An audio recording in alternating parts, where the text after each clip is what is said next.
কথাবোৰ চিধা চিধি হা কথাবিলাক আমি এটা ৰখৰাজৰ মালিক বহি আছে সেই ৰখৰাজৰ মালিকক মই আজি সুধিছো যে ইয়াত ইমান কোটি কোটি টকা ঘটিলে আপোনাৰ দোকানত এটা অসমীয়া ল'ৰা এমপ্লয়ী আছে নে আপোনালোকে কিন্তু জাতিৰ প্ৰতি কোনো দায়বদ্ধ নাই আজিলৈকে ৰখৰাজে শিৱসাগৰৰ কাৰণে কিবা কৰিলে নে একো নকৰিলে আপুনি আহিছে স্বাগতম জনাইছো ইয়াত কিহৰ এটা প্ৰস্তাৱ লোৱা হয় ভোজপুৰী ছাত্ৰ সন্থানে কি হেতু বেন কৰিব লাগে ভোজপুৰী ছাত্ৰ কিহৰ নহব নচলিব আৰে ভোজপুৰী ছাত্ৰ লাগিলে বুলেট লৈ ইয়াত ফুট লগাই যিটো গতিত ৰাস্তাত যায় মই নিজে স্কুটি চলাই আছো তেলে বুলেট চলাব পৰা হলি ষ্টুপিড ইয়াত নহব ইয়াত হ'ব আৰু চেম্বাৰ্ছ অফ কমাৰ্চ ভংগ কৰি দিয়া হ'ব ইয়াত খিলঞ্জীয়া মানুহ চেম্বাৰ্ছ অফ কমাৰ্চৰ সভাপতি সম্পাদক হ'ব কৰ ৰাজস্থানৰ মানুহ ইয়াত আহি চেম্বাৰ্ছ অফ কমাৰ্চৰ সভাপতি সম্পাদক হ'ব এইবোৰ নচলিব গুণ্ডামি নচলিব আৰু শুনক মই একদম চিধা চিধি কৈ দিছো মোক না মই ইলেকশ্যন খেলিম না মোক মাৰৱাৰী মানুহ ভোট লাগে না মোক বিহাৰী মানুহ ভোট লাগে না মোক বঙালী মানুহ ভোট লাগে মই এইবিলাকত নাই আৰু এটা কথা একদম স্পষ্টকৈ মই আপোনালোকক কৈ দিছো এইবাৰ যদি আমাৰ মানুহ পিতে খুব পিতা হ'ব এইবোৰ নচলিব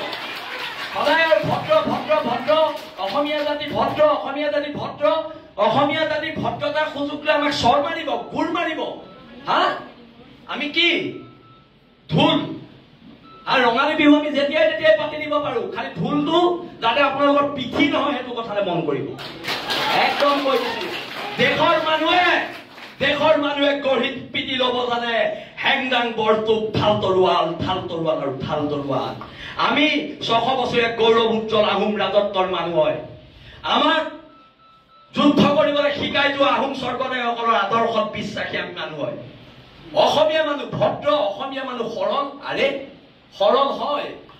হয় কাৰণেতো আহি ইয়াত ৰখৰাজ খুলি বেপাৰ কৰি থাকিব পাৰিছা সৰল হয় কাৰণেতো অপচৰা খুলি বেপাৰ কৰি থাকিব পাৰিছা আমি সৰল হয় কাৰণে তোমালোকে বেপাৰ কৰি কোটি কোটি টকাৰ মালিক হ'ব পাৰিছা কিন্তু যদি খং উঠে মগজটো ঘূৰে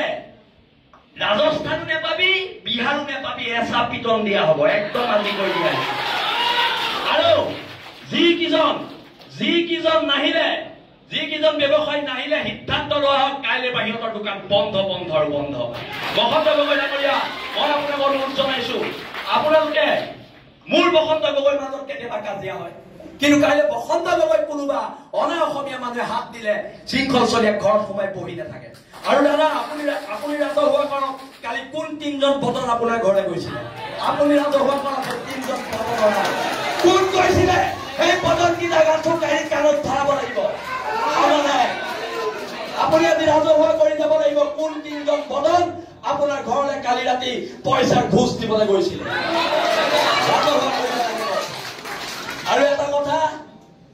ভোজপুৰী সংগঠন বন্ধ আৰু ইয়াত কিহৰ মাৰৱাৰী যুৱ মঞ্চ অসমীয়া যুৱ মঞ্চ আছে চব জইন কৰা ইয়াত মাৰৱাৰী যুৱ মঞ্চ নহব এতিয়াৰ পৰা একো নহব বহুত সহ্য কৰিলো চব মাৰৱাৰী যুৱ মঞ্চৰ নাম মাৰৱাৰী সমাজে নিজে গৈ পেলাই মোহাৰিব লাগিব কলা ৰং লৈ সেইটো প্ৰস্তাৱ লোৱা হওক ভোজপুৰী ছাত্ৰ সন্থাৰ নাম কলা ৰং লৈ ভোজপুৰী ছাত্ৰ সন্থাই য'ত লিখা আছে চব মোহাৰিব লাগিব সেইটো প্ৰস্তাৱ লওক একদম হয় নে ৰাইজ আমি ইয়াৰ ভূমিপুত্ৰ মানুহ তহঁতৰ চৰবোৰ খাবলৈ আমি ইয়াত জীয়াই থকা নাই আৰু আমাৰ চৰকেইটা বেংগলী ফেডাৰেশ্যন বন্ধ কৰা হওক এইবোৰ অসমত নচলিব উজনি অসমত এইবোৰ চলিব দিয়া নহব এইখিনিকে কলো মই কথাবোৰ কলে বিতৰ্ক হয় মই কথাবোৰ কলে মোক গুণ্ডা বুলি কয় কিন্তু যদি মই আকৌ কৈছো যদি আমি গুণ্ডা হয় মোৰ নিচিনা গুণ্ডাৰ সমাজত প্ৰয়োজন আছে কৰিব লাগিব গুণ্ডামি দেশ আৰু জাতিৰ স্বাৰ্থ অসম নামৰ মাজনীৰ স্বাৰ্থ ইহঁতে চব পায় আমি কিবা এটা কৰিলে আমাক পুলিচে জেলত ভৰাই দিয়ে মাৰৱাৰীখিনিয়ে চব পায় আমি কিবা এটা কৰিলে জেলত ভৰাই দিয়ে সেই মাৰৱাৰী সমাজক কৈছো জেলৰ ভিতৰৰ আটাইতকৈ ডাঙৰ গুণ্ডাটো মইহে হ'ব এইটো কথা মনত ৰাখিম মই জেললৈ ভয় নকৰো জেল মোৰ দ্বিতীয় ঘৰ এইবোৰ কথা কৈ লাভ নাই কিন্তু সিদ্ধান্তবোৰ হওক আৰু বসন্ত গগৈ ডাঙৰীয়াক চিটু বৰুৱাক মই ধন্যবাদ দিছো এটা বসন্ত ৰায় এই অনা অসমীয়া শ্ৰেণীটোৱে ভাবে আমি দল সংগঠনবোৰৰ মাজত মিলা প্ৰীতি নাই আমাৰ দল সংগঠনবোৰৰ মাজত মতভেদ থাকিব পাৰে আমাৰ দল সংগঠনবোৰৰ মাজত অৰিয়া অৰি কিছুমান থাকিব পাৰে, কিন্তু আমি খিলঞ্জীয়াৰ সেইটো কথাও মনত ৰাখিব লাগিব। আৰু প্ৰস্তাৱ এটা একদম লোৱা হওক, আজি ৰখাজৰ মালিক থাকোঁতে লোৱা হওক, অহা 7 দিনৰ ভিতৰত ৰখাজত 20টা খিলঞ্জীয়া ল'ৰা দিব লাগিব, নহ'লে ৰখৰাজ বন্ধ কৰি দিয়া হ'ব ৰখৰাজ। এতিয়াৰ পৰা নচলিব। আৰু বসন্ত দাই আহোঁতে কালি আমাৰ ল'ৰাখিনিয়ে যিদৰে দোকানে দোকানে সোমাই চিঠি দিয়াৰ পিছত মাত্ৰ মুষ্টিমেয় 7-8জন মানুহ আহিছে, মানে কি আমাক অপমান কৰা হৈছে? হা, আমাৰ খিলঞ্জীয়া মানুহখিনিক অপমান কৰা হৈছে, তাই আহোম ছাত্ৰ সন্থাক অপমান কৰা হৈছে, বীৰ লাচিতাক অপমান কৰা হৈছে, জাতীয় সংগ্ৰামী সেনাক, অসমীয়া যুৱ মঞ্চৰ, উজনি অসম মুছলিম কল্যাণ পৰিষদ, আহোম জাতীয় গণমঞ্চ, অনুসূচিত জাতি ছাত্ৰ সন্থা, চবকে অপমান কৰা হৈছে।